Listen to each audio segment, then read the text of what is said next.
স্বাধীনতা অর্জনের চেয়ে স্বাধীনতা রক্ষা করাই কঠিন। আসসালামু আলাইকুম, সবাই কেমন আছেন? আলহামদুলিল্লাহ, আমি অনেক ভালো আছি। আমার পরিবারকে নিয়ে আজকে আরও একটি ব্লগ ভিডিও শেয়ার করব। আশা করি আপনাদের সবার ভালো লাগবে। স্বাধীনতা অর্জনের চেয়ে স্বাধীনতা রক্ষা করাই কঠিন কথাটি আসলে কিসের জন্য বললাম?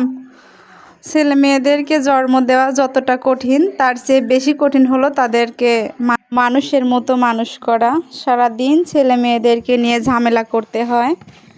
এক সময় একজন এসে বলছে এটা করে দাও, আর এক সময় আরেকজন বলছে এটা করে দাও। এইভাবেই চলছে আমার জীবন। আজকে এই যে আমাদের বাড়িতে সিসি ক্যামেরা লাগানো হবে, বড় আব্বুদের বাড়িতে লাগানো হয়েছে। দুইটা আছে, ওই যে সিঁড়িঘরে একটা আছে, আর ওই পাশে পিলারের সাথে একটা লাগানো আছে। আর এই যে সাদা রং করা, এটা হচ্ছে আমাদের বাড়ি। আর ওই পাশে আমাদের আর দুইটা বড় আব্বুর বাড়ি। ওই পাশেও আছে আমার আব্বুরা 6 ভাই। বাড়িতে লোকজন নেই, সেজন্য বলল যে ক্যামেরা লাগিয়ে দেই, যেহেতু একা একা থাকে আমার মা, সেই জন্যই আর কি লাগানো হয়েছে, সেফটির জন্য। আর আমার ছেলের মিষ্টি কুমড়া অনেক ফেভারিট একটি খাবার। চিংড়ি দিয়ে আর মিষ্টি কুমড়া দিয়ে আমার মা রান্না করবে, তে মা বাবুকে নিয়ে গেছে। মনে করলাম যে আমি একটু তরকারি কাটি। আর আমার ক্যামেরাম্যানকে তো আপনারা দেখেননি, আমার ক্যামেরাম্যান কিন্তু আমার ছেলে। আর আমি স্ট্যান্ড কিনি নাই, আসলে আমার কোনো ইচ্ছা ছিল না। হঠাৎ করেই চ্যানেলটি খুলে ফেলছি, খুলে এইভাবেই ভিডিও আপলোড দিচ্ছি। তে একটা স্ট্যান্ড কিনতে হবে। আমার ছেলেই সবসময় আমাকে ভিডিও করে দেয়, আমি ভিডিও করি, আর ও বলে যে আম্মু দাও, আমি একটু ভিডিও করে দেই তোমাকে। আর সারাটা দিন ছেলে মেয়ে অনেক ঝামেলা করে। বাবার বাড়ি আসছি তো কি হয়েছে, ঝামেলা মন্ত্রীগুলো আমার সাথেই আছে। এদেরকে নিয়ে যেখানে যাব সেখানে আমার ঝামেলা করতেই হবে। আর এই বাড়িতে এসে আমাকে আরও ওরা বেশি জ্বালাতন করছে। বাড়িতে দুইজনই খেলাধুলা করে বাইরে গিয়ে, আবার প্রাইভেট আছে, স্কুল আছে। আমারও আর এই বাড়িতে আর থাকতে ভাল লাগছে না। ছেলে মেয়েদের স্কুল, ওদের পড়াশোনা, ওরা পিছিয়ে যাচ্ছে, কিন্তু কোনো উপায়ও দেখছি না না থেকে। আমার বাবা মারা গেছে, ওইখানেই গোরস্থান, আর ওইখানেই ওয়াজ মাহফিলের আয়োজন করা হচ্ছে। আসলে না থাকলেও কেমন যেন হয়। আর এই যে আমার ছেলে মরিচ গাছ লাগাইছিল, মরিচে ধরছে, আরও অনেকগুলা ফুল আসছে।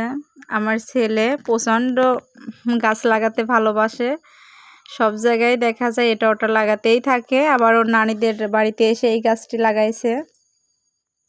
বিয়ের পর পর মনে হতো যে 10 দিন 15 দিন যদি এসে থাকতাম, মনে হতো যে আরও কয়েকদিন থাকি, তখন যেতে মন চাইতো না। আর এখন ছেলে মেয়েদের পড়াশোনা, সংসার, আমার এই বাড়িতে যখন আছি তখন মনে হয় যে না, আবার বাড়িতে যেতে হবে। কেমন যেন বাড়ির পরে একটা মায়া হয়ে গেছে। দিন পর আজকে বৃষ্টি হচ্ছে। বড় মাদের ওইখানেই ছিলাম, আর ওইখান থেকে ভাবলাম যে একটু ভিডিও করি। আর আমার নানা আর নানি আসছে, পেঁয়াজ রসুন নিয়ে আসছে, আর এই যে তরমুজ নিয়ে আসছে। কেটে দেই আর ভিডিওটা করি। আসলে এই বাড়ি এসে বেশি কাজ করি না, কি আপলোড করব কিছুই বুঝতেছি না। যেটুকু যে একটু একটু করে ভিডিও করছি, ওইটুকুই আপনাদের মাঝে শেয়ার করছি। বাবার বাড়িতে তো বেশি কোনো কাজ নেই, যেটুকু আছে মা করে, আর বাবুকে রাখে, আবার আমি করি। ওইভাবে ভিডিও করাও হয় না। আমার ছেলেও এই বাড়িতে অতদিন থাকতে চাইলো না, পরে জালসার কথা শুনেই রইল। আর আমার ছেলের মনেও এখন চিন্তা ঢুকে গেছে, এখন পড়াশোনার চাপ একটু বেড়ে গেছে। আর এই যে আমার মা সাজনে রান্না করছে, আমরা কিন্তু এটাকে সাজনে বলি। আপনারা কমেন্টে বলবেন আপনারা কি বলেন, কিন্তু খুবই মজা লাগে। আর আমার মায়ের হাতের রান্নাটা আমার কাছে আরও অনেক বেশি ভালো লাগে।